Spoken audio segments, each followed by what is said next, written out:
Hey guys, Radhe Radhe. সবাই কেমন আছো? অবশ্যই ভালো আছো, আমিও ভালো আছি। আজ আমি পিসির বাড়ি যাচ্ছি পুজো দেখতে। চলো যাওয়া যাক।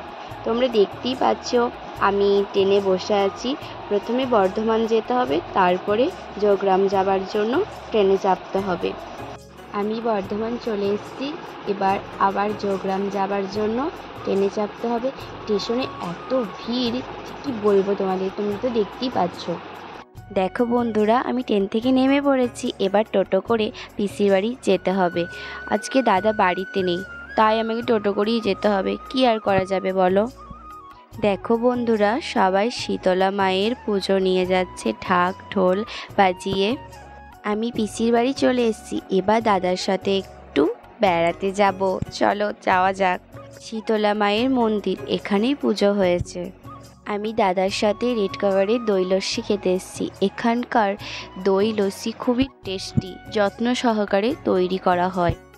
এই লস্যিটা খেতে খুবই সুন্দর। দেখো বন্ধুরা, এবার আমরা একটু মেলায় ঘুরতে চলে এলাম। আমি বিকালের দিকে আসিনি, কারণ হচ্ছে মেলায় এতক্ষণ খুব ভিড় ছিল, এখন একটু ভিড়টা কম আছে, তাই আমরা সন্ধে করি আসলাম। বাবা, মেলায় কত লোক এখনও আছে, কি যে বলি।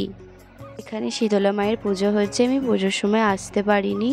যদি তোমাদের আমার ভিডিও ভালো লাগে, প্লিজ লাইক কমেন্ট শেয়ার করে দিও।